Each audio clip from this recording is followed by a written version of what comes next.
Alhamdulillah wassalatu wassalamu ala Rasulillah wa ala alihi wa sahbihi wa mawalah. Assalamualaikum warahmatullahi wabarakatuh.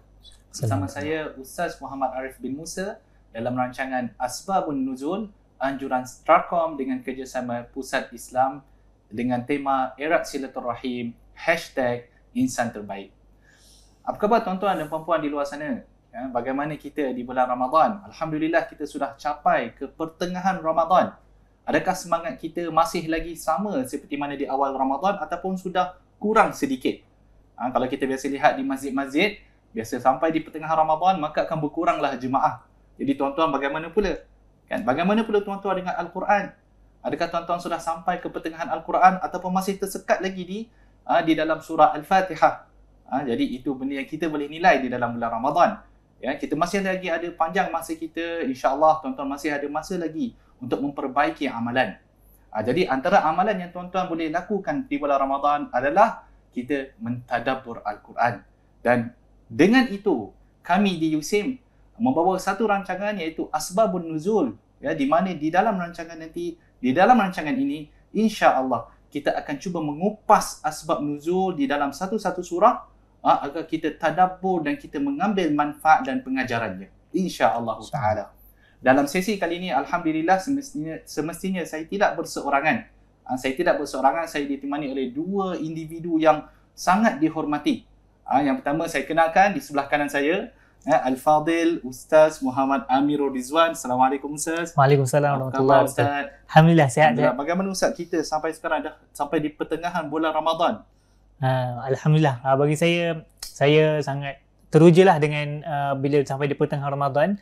Sebab kalau tahun lepas saya Ramadan sebagai pelajar, tetapi tahun ini saya Ramadan sebagai seorang staf di USIM dan saya semestinya berbangga dapat berkhidmat di USIM terutamanya dalam bulan Ramadan ni lah. Alhamdulillah. Untuk mengetahui tuan-tuan dan puan-puan di luar sana, Al-Fadil Ustaz Amirul, dia merupakan alumni alumni Fakulti Kepimpinan dan Pengurusan dalam bidang dakwah dan pengurusan Islam. Betul tak Ustaz? Betul Ustaz. Dan alhamdulillah kini alumni kita ini berkhidmat sebagai imam di Pusat Islam. Jadi kami sangat berbangga dengan alumni kami. Saya harap Ustaz boleh terus menyumbang kepada Islam dan ummah. Moga insya-Allah kita boleh jadi ummah yang gemilang dan terbilang insya-Allah.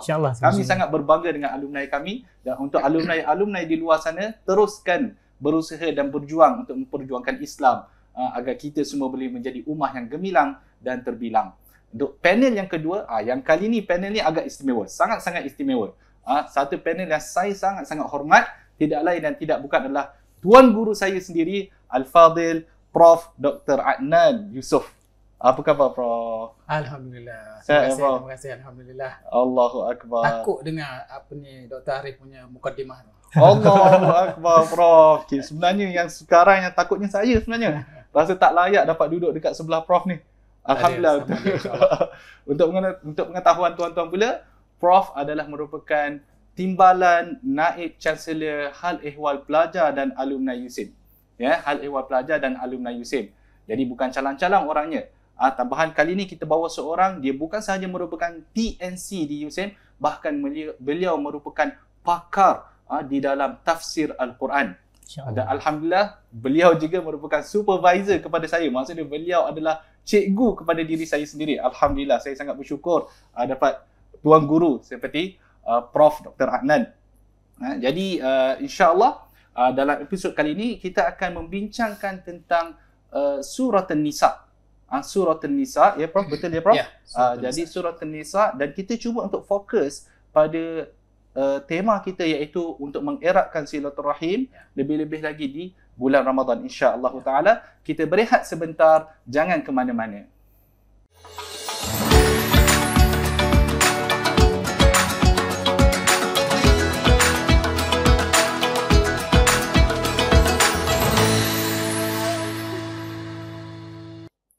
A'udzu billahi minasy syaithanir rajim.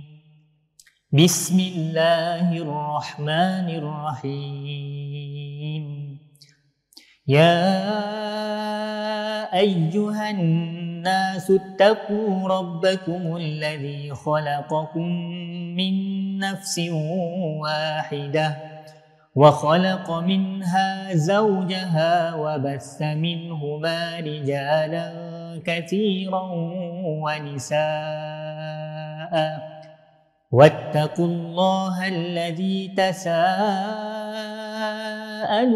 به والأرحام إن الله كان عليكم رقيبا وآتوا اليتامى أموالهم ولا تتبدلوا الخبيث بالطيب ولا تأكلوا أموالهم إلى أموالكم إنه كان حوبا كبيرا وإن خفتم ألا تقسطوا في اليتامى فانكحوا ما طاب لكم من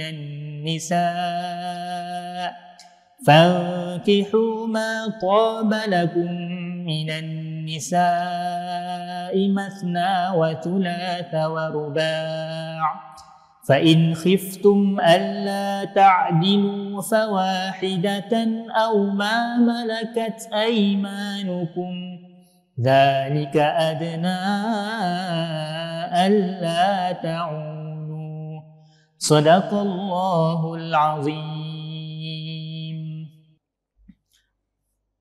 Wahai manusia, bertakwalah kepada Tuhanmu yang telah menciptakanmu daripada diri yang satu, iaitu Adam. Dan Allah menciptakan pasangannya Hawa daripada dirinya. Dan daripada kedua-duanya, Allah mengembangbiakkan lelaki dan perempuan yang banyak.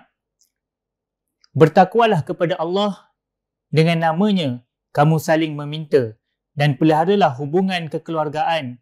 Sesungguhnya, Allah selalu menjaga dan mengawasimu. Dan berikanlah kepada anak-anak yatim yang sudah dewasa harta mereka. Janganlah kamu menukar yang baik dengan yang buruk. Dan janganlah kamu makan harta mereka bersama hartamu. Sesungguhnya, tindakan menukar dan memakan itu adalah dosa besar. Dan jika kamu khawatir tidak berlaku adil terhadap hak-hak perempuan yatim apabila kamu mengahwininya, maka kahwinilah perempuan lain yang kamu senangi, 2, 3 atau 4.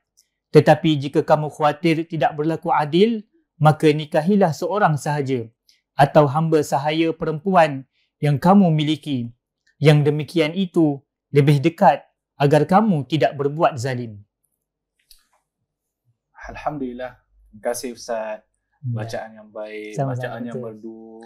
Tak Lebih, ada. lebih lagi di bulan Ramadan ni kita perlukan bacaan-bacaan macam ni Ustaz. Ish. Kan? Alhamdulillah kami di USIM ni dapat imam macam Ustaz. Kadang-kadang kita ialah bila kita bersolat ni Ustaz, bila bacaan yang merdu tu dia membantu kita untuk lebih khusyuk. Betul. Ke macam mana Prof? Ya, Rasa? betul. Betul ya Prof? Sebabnya bila kita baca dengan suara yang merdu, dengan bacaan yang baik, dia akan membantu kita untuk ayat itu sampai ke dalam hati kita. Allah.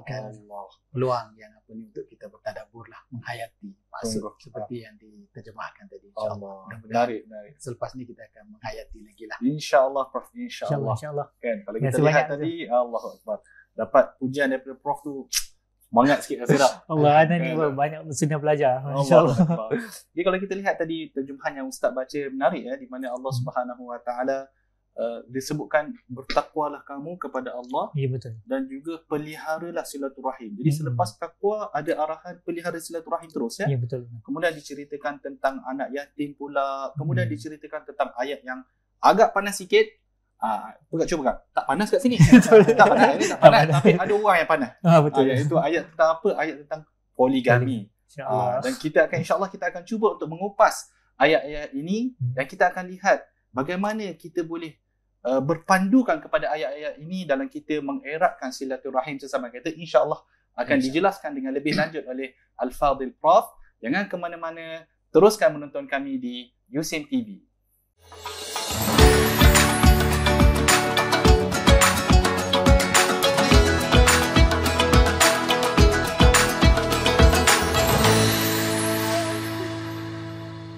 Alhamdulillah, kembali kita dalam rancangan Asbabun Nuzul Anjuran Stratcom dan Pusat Islam di USIM.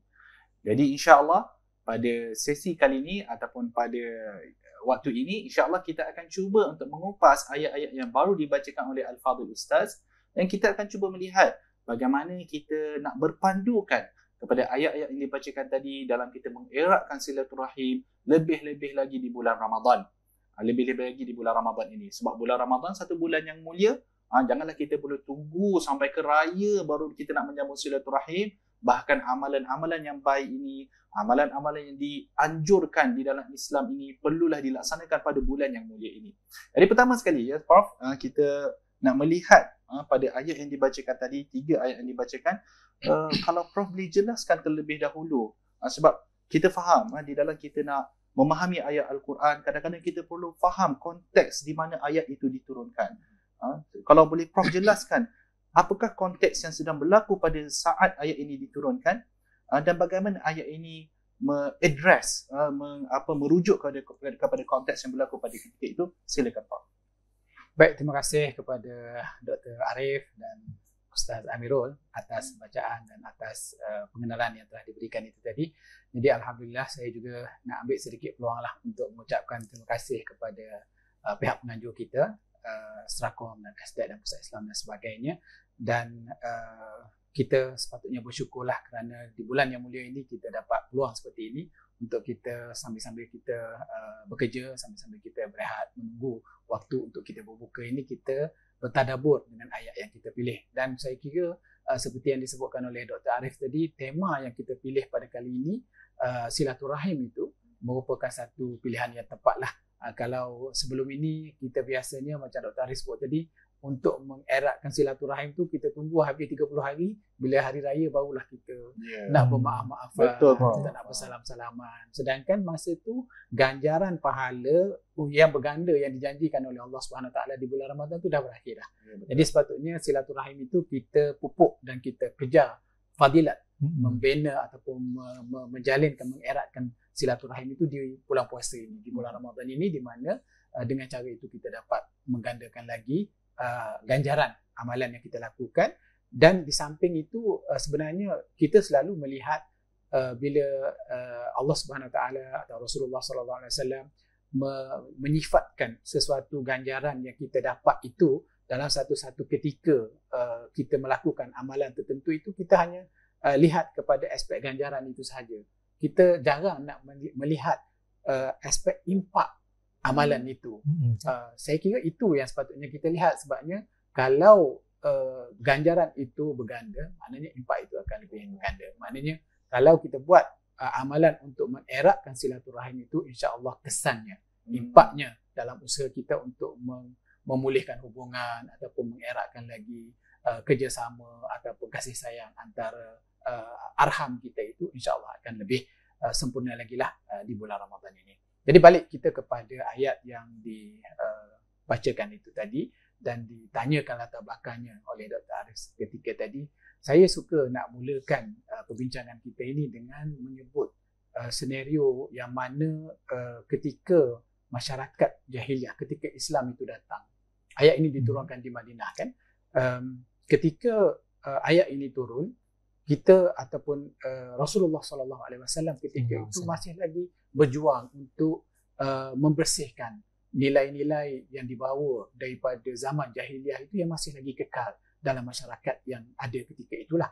Jadi kalau kita nak pergi ke belakang, bagaimana nak dapatkan gambaran tentang masyarakat jahiliah itu, boleh kalau kita ingat dalam sirah Rasulullah SAW ketika berlakunya peristiwa hijrah ke Habsyah, apabila Raja Najasyi bertanya kepada Ja'far bin Abi Talib yang jurucakap kepada bagi pihak Islam kepada Raja Najasyi ketika itu, apabila ditanya apa keadaan kamu, apa yang kamu lakukan sebenarnya sehingga kan kamu berhijrah ke negara aku, kemudian kaum kamu datang untuk ambil balik kamu, untuk bawa balik ke negara kamu. Jadi ketika itu Ja'far bin Abi Talib menceritakan bahawasanya wahai raja, kami sebelum ini merupakan kaum jahiliyah.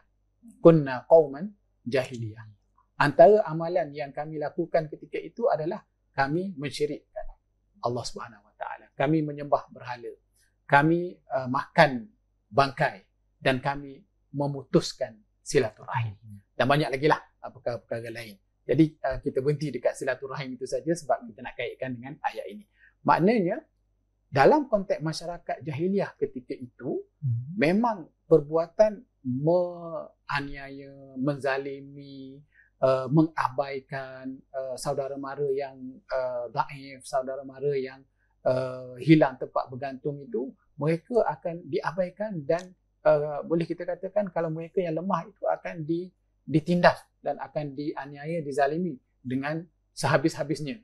Sehingga kan disebutkan juga dalam peristiwa itu hatta yaqula al-qawiyyu dhaif minna. Maknanya orang yang kuat akan bermaharaja lela, orang yang lemah akan terus dihina dan dizalimi, dia ambil, dirampas hak-hak mereka. Jadi itulah sebenarnya kalau kita perhatikan, kalau kita tadabburkan surah An-Nisa ini, macam yang 3 ayat yang kita baca tadi itu dah dapat memberikan gambaran kepada kita bagaimana anak yatim itu dizalimi hak mereka dan bagaimana wanita-wanita itu juga dianiaya dan diperlakukan keadaan mereka itu seperti barang-barang jualan. Mereka ini bukan saja dikahwini sekiranya mereka berada dalam kumpulan ataupun keluarga yang mulia, mereka akan dilayani dengan baik. Ada dalam masyarakat jahiliah ada kumpulan-kumpulan seperti Rasulullah SAW sendiri yang mana baginda terkenal sebagai seorang yang al-amin. Maknanya nilai-nilai kebaikan tu ada, tetapi yang menyelah itu nilai-nilai jahiliah. Maknanya sekiranya seseorang wanita itu berada dalam kumpulan yang bukan kita katakan keluarga yang terpuji ataupun termulia, mereka ini akan diperbuatkan seperti barang dagangan. Mereka boleh dijual, mereka boleh diwarisi dan mereka boleh dizalimi, dianiayai. Dia tak ada status. Dia tu sebagai isteri ke, isteri pun tidak, anak pun tidak, hamba pun tidak, tak tahu apa keadaan dia. Jadi begitulah keadaan masyarakat jahiliah ketika itu dan termasuklah anak-anak yatim. Anak-anak yang menjadi yatim ini lagilah keadaan mereka tidak terbela. Harta mereka akan diambil dan kedudukan mereka ataupun tenaga mereka itu akan digunakan sebagai hamba dan sebagainya, dan mungkin juga dijual kepada orang lain untuk mendapatkan duit dan kekayaan lah daripada penjualan itu.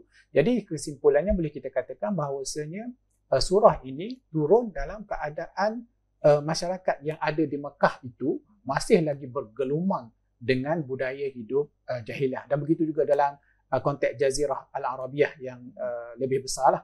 Sebabnya ketika itu dikatakan surah ini antara surah yang awal turun di Madinah. Maknanya masyarakat Islam ketika itu masih lagi kecil, dalam kumpulan yang kecil, dan masyarakat Arab secara keseluruhan itu masih lagi besar dan belum menerima Islam. Maknanya mereka masih lagi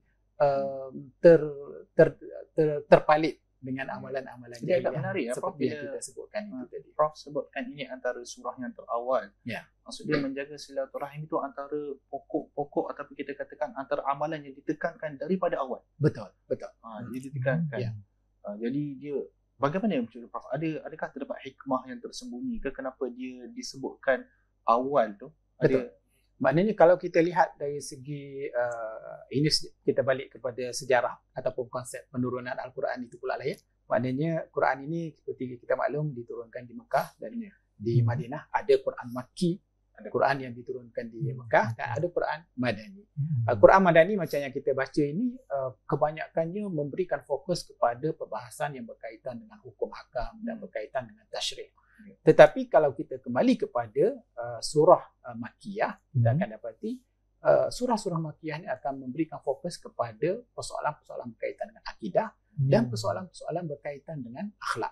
Di mana di sini kita akan dapat perhatikan bahawasanya nilai akhlak itu merupakan nilai yang sangat besar yang membersihkan hati. Seperti kita kata tadi tu, bila dengar bacaan Ustaz Amirul tadi tu, hati tu dah rasa macam berkobar-kobar untuk nak menerima ajaran ataupun panduan-panduan lain yang lebih bermakna untuk kita membetulkan diri kita kan. Jadi Ustaz Amirul baca kan, kalau saya baca lain kalau pula. Dr. Arif nanti insya-Allah takut reject rasa. Kalau Dr. Arif baca nanti percaya tu. Allah percaya Allah. Jadi macam nak mana, Prof? ceritanya Ya. maknanya akhlak itu bila kita suburkan dia akan membentuk diri kita dan akan membersihkan hati, menyucikan jiwa. Dan apabila hati kita bersih, jiwa kita subur kembali, dia akan kembali kepada fitrah, dia akan bersedia untuk menerima sebarang hukum, sebarang tasyrik, sebarang panduan ajaran, arahan, perintah daripada Allah Subhanahu Wa Taala untuk ke peringkat yang seterusnya. Seperti yang kita akan dapat lihatlah dalam surah ini, di mana surah ini dia mula dengan silaturahim, kemudian dia membela, dia membetulkan balik struktur masyarakat yang ada dalam masyarakat Arab ketika itu, dan last sekali dia akan menceritakan tentang kepada kita tentang kepentingan, keperluan untuk kita mempertahankan masyarakat ini yang dah dibina dengan sempurna dan mempertahankan agama ini menerusi hukum ahkam yang berkaitan dengan jihad. Itulah Bahasan yang sangat menarik ya. Jadi pendek kata, surah ini dia melihat kepada masalah masyarakat pada ketika itu dan dia mendatangkan solusi terhadap masalah yang sedang dihadapi oleh masyarakat, dan itu yang sepatutnya kita lakukan di mana kita berpandukan kepada Al-Quran, kita cuba mencari solusi ya Prof, kepada segala masalah yang kita hadapi, terutama dalam zaman era digital yang sangat mencabar ya. Jadi saya nak bertanya jugalah Prof ya, di dalam Al-Quran ini apa ada, di dalam ilmu tafsir ada apa yang kita sebagai ilmu munasabat. Munasabat ya, di mana kita akan cuba mencari apakah wajah kesinambungan antara ayat ke ayat, antara ayat ke surah. Kali ini kita nak pergi lebih mendalam sikit kita nak pergi lebih mendalam tuan-tuan. Kalau faham alhamdulillah, kalau tak faham kena banyakkan berdoa lah supaya dibukakan pintu hati tu ya. Kita nak pergi dengan lebih mendalam sedikit. Kesinambungan. Bagaimana surah ini kalau kita lihat di dalam Al-Quran, dia datangnya selepas surah Ali Imran. Dalam surah Ali Imran adalah diceritakan tentang kisah Imran itu sendiri, banyak diceritakan tentang ahli kitab ya. Kemudian tiba-tiba datang kepada surah ini, kita nak menekankan tentang silaturahim, pembinaan masyarakat. Kalau boleh Prof jelaskan apakah wajah munasabah itu? Apakah bentuk kesinambungan yang Allah Subhanahu Wa Taala nak sampaikan kepada kita? Silakan Prof. Baik, macam kita sebutkan tadi, surah ini merupakan surah An-Nisa ini merupakan sebuah surah yang datang kepada kita untuk membimbing kita bagaimana cara kita nak membina sebuah masyarakat yang mulia, yang bersih, yang adil, yang sempurna. Macam kita sebut tadi lah, maknanya masyarakat yang tidak ada di dalamnya orang-orang yang terhina, orang yang terzalim, orang yang hak dia tu dia tak dapat. Maknanya boleh kita katakan dalam konteks sekarang orang duk sebut masyarakat madani, mujtamah madani. Itulah sebenarnya apa yang nak dibawa oleh surah ini. Maknanya surah ini dia telah pergi ke satu tahap yang terkehadapan sedikit daripada apa yang telah dimulakan daripada wahyu awal di Mekah dan awal di Madinah, permulaan hijrah Rasulullah SAW di Madinah itu. Jadi kalau kita jadikan panduan dalam konteks susunan Al-Quran itu sendiri, surah yang pertama selepas Al-Fatihah lah ya, surah yang pertama merupakan surah Al-Baqarah. Yang mana kalau kita tadabbur surah ini, kita akan dapati bahawasanya fokus surah Al-Baqarah itu adalah untuk nak memperkenalkan kita ni sebagai seorang insan. Apa tanggungjawab kita, apa tujuan kita diutuskan di muka bumi ini. Yang mana di awal-awal surah itu, mungkin Dr. Arif boleh baca ayatnya, yang memfokuskan kepada penciptaan Nabi Adam. Kemudian diceritakan apa tujuan Adam itu diutuskan. Maknanya kita diutuskan di sini sebagai khalifah. Sebagai khalifah ada peranannya, ada tanggungjawab dia. Selesai masalah itu dalam surah Al-Baqarah. Maknanya dia ceritalah, ada jugalah cerita tentang cabaran-cabaran, gambaran, bayangan yang akan dihadapi, ujian daripada iblis, kemudian akan ada pertembungan jenis-jenis manusia, ada yang baik, ada yang jahat, ada yang munafik, ada yang musyrik. Diberikan gambaran itu, gambaran awal di dalam surah Al-Baqarah. Bila kita berpindah kepada surah Ali Imran, kita akan dapati macam Dr. Arif sebutkan tadi, surah Ali Imran ini banyak mengemukakan, memperdebatkan tentang kebenaran ajaran Islam itu sendiri. sebabnya dia banyak menjawab hujah-hujah yang berkaitan dengan Trinity, agama Kristian itu, dan membongkar kebatilan kaum Yahudi. Orang Yahudi ni dia suka menyelewengkan fakta ataupun spin kalau kita katakan sekarang ni. Orang Quran cakap macam tu, dia pusing jadi macam ni, lelah sekali benda tu akan berpihak kepada dia, sedangkan perkara tu jauh sekali daripada kebenaran. Dia spin ayat Quran untuk nak jatuhkan umat Islam, dia spin juga untuk jatuhkan, untuk nak mengatakan Nasrani ini, Kristian ini agama yang tak betul lah. Jadi dalam surah Ali Imran, perdebatan, jawapan, hujahan itu diberikan sepenuhnya di dalam surah Ali Imran dan selesai.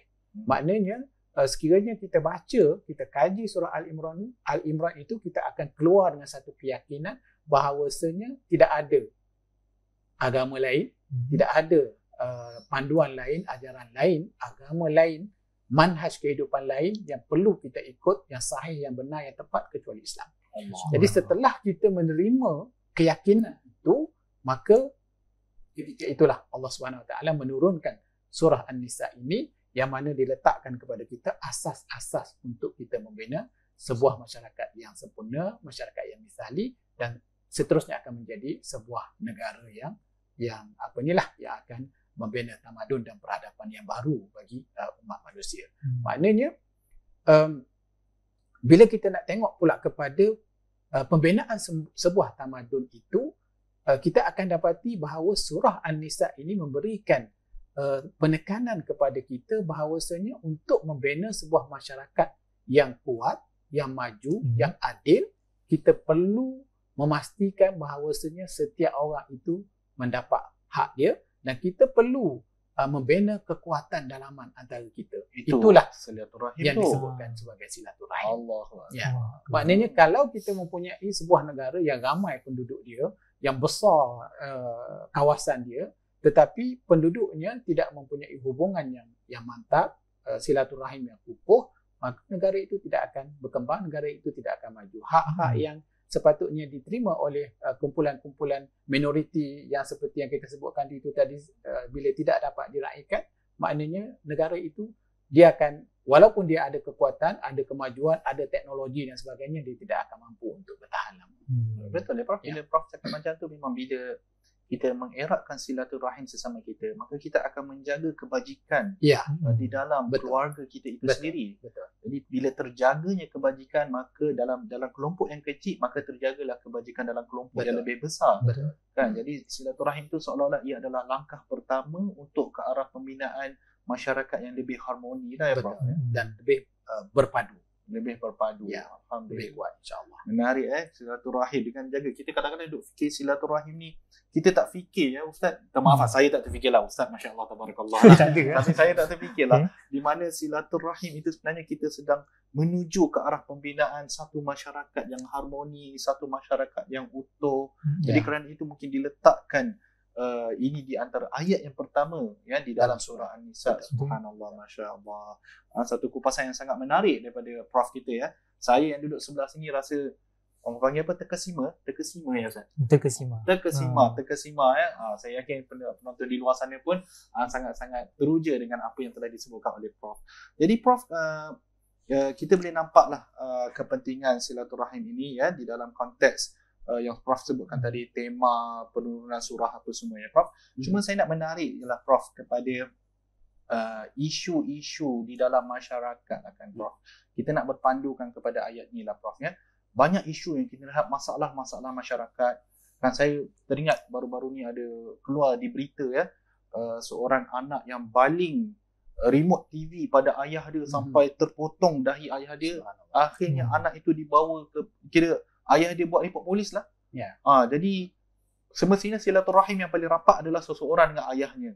Jadi bagaimana masyarakat kita boleh sampai ke sini Prof? Jadi bagaimana kita nak lihat isu-isu dalam masyarakat pada ketika ini dengan berpandukan kepada surah yang kita baru bacakan Prof? Silakan. Ya, itulah maknanya dari segi kepentingan yang nak dibawa oleh surah ini ya, tentang kepentingan silaturahim itu. Bagaimana Allah Subhanahu Wa Taala menarik perhatian kita untuk kita menghargai sebuah silaturahim itu.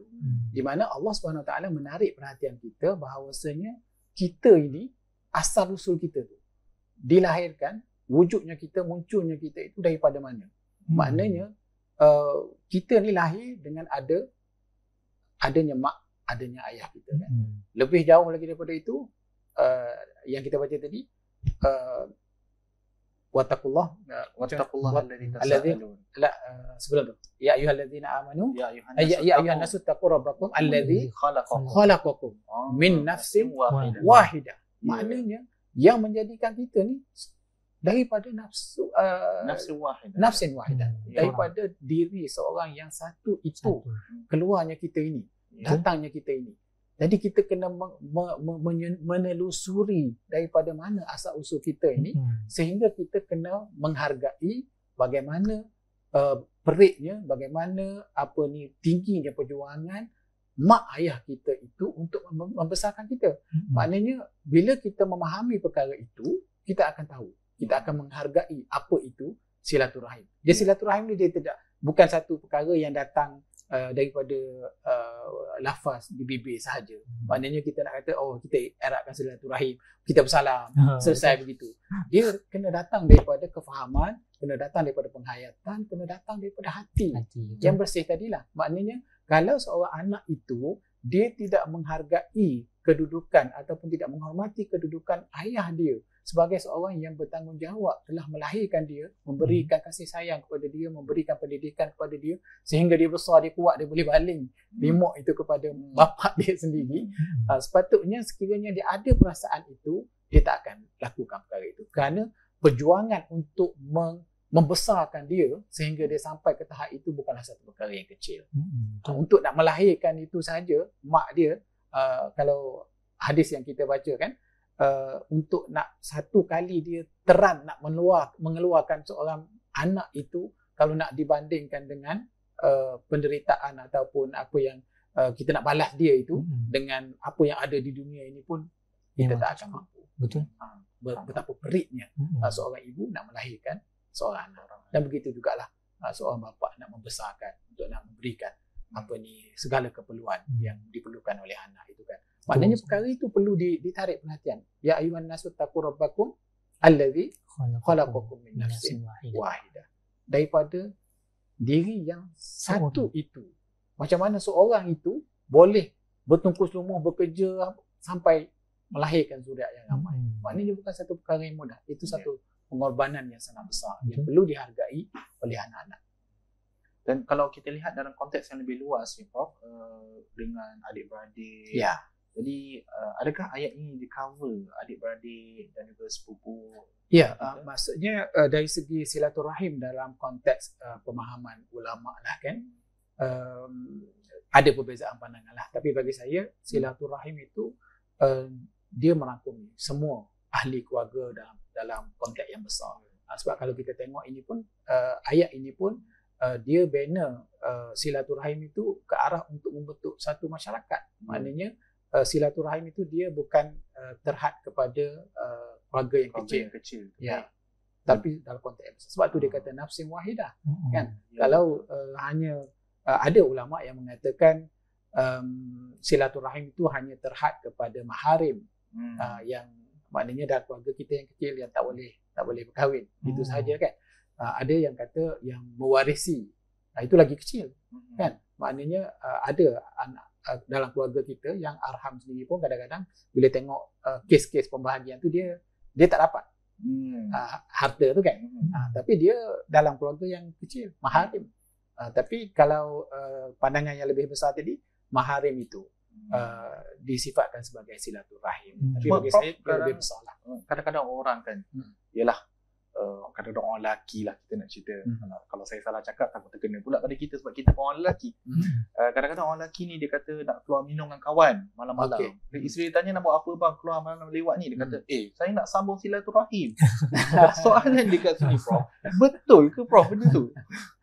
Itu jawapannya betul. Jawapannya betul. Tapi niat tu nak kena tengok balik lah. Allahuakbar.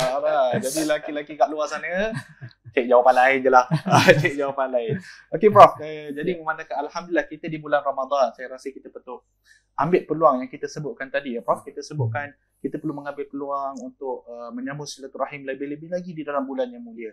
Saya nak tanya kepada Prof, adakah terdapat nasihat daripada Prof dalam kita bagaimana sebenarnya cara yang dianjurkan oleh Islam dalam kita nak menyambung silaturahim lebih-lebih lagi dalam bulan Ramadan ni Prof? Ya, silaturahim itu sebenarnya dia bukan macam saya kata tadilah, bukan hanya kita melafazkan macam tadi nak pergi menyambung silaturahim, tapi dia pergi nak melepak, nak main game dengan kawan dia dan sebagainya kan, ataupun dengan sekadar kita bersalam-salaman tetapi hati kita masih belum selesai kan. Maknanya kalau kita tengok dalam surah ini, silaturahim tu dia bukan hanya dalam bentuk kasih sayang ataupun dalam bentuk hubungan kekeluargaan yang kita sebutkan dalam konteks kita sekarang ini kan. Maknanya kita bagi masa pada keluarga, duduk bersama dengan keluarga, ataupun bawa anak-anak kita berjalan, bawa ziarah menziarahi. Itu sebahagian daripada silaturahim, betul. Tetapi dia tidak terhenti setakat itu sahaja. Sebenarnya silaturahim itu dia melibatkan hukuk, dia melibatkan tanggungjawab. Maknanya kalau kita ada macam dalam konteks anak yatim tadi tu kan, bila tiba-tiba saja anak saudara kita menjadi yatim, mungkin kitalah yang menjadi walinya, kita yang menjaga hartanya. Sepatutnya kita bertanggungjawab dalam konteks memelihara silaturahim itu, kena jaga harta dia. Maknanya bukan kita habiskan, kita jolly, kita enjoy dengan duit, sebab budak tu kecil lagi dia bukan tahu apa kan. Jadi kita belanja habis-habis. Itu juga sebahagian daripada silaturahim. Kita kena tunaikan tanggungjawab kita kepada anak-anak kita. Dan begitu juga dalam konteks yang lebih besar, sekiranya ada dalam konteks keluarga kita ini yang sedang mengalami kesusahan, sedang berada dalam keadaan kesulitan, maka dalam konteks tanggungjawab kita untuk menunaikan silaturahim kita dengan dia, kita kena pergi bantu dan kita kena pergi ambil tahu apa masalah dia dan kita kena usaha untuk membantu dia. Takut orang kata jaga tepi kain sendiri sudah. Itulah betul lah. Dalam konteks kita sekarang ini banyak istilah-istilah yang mengganggu kita untuk kita menjalankan tanggungjawab kita dalam konteks agama ni secara yang lebih betul kan. Maknanya orang tua-tua kita kata tak payahlah jaga tepi kain orang kan. Mungkin ada dalam konteks-konteks yang tertentu kata-kata itu boleh diguna pakai. Tapi dalam konteks yang lain, mungkin kita orang tua-tua dulu masa dia cakap benda tu ada tempat dia, betul. Tapi kita ni selalu menggunakan macam tadilah, ada istilah yang kata sahih tapi niat dia batil. Macam mana dalam sirah tu? Qaulun sahih yuradu bihil bab. Maknanya kata-kata tu betul tapi disalahgunakan tempat yang tak kena, dia jadi batil. Jadi sepatutnya kita kena tengok apa tanggungjawab kita itu, apa yang kita kena buat, apa tanggungjawab kita, apa perintah dalam situasi itu yang kita kena laksanakan.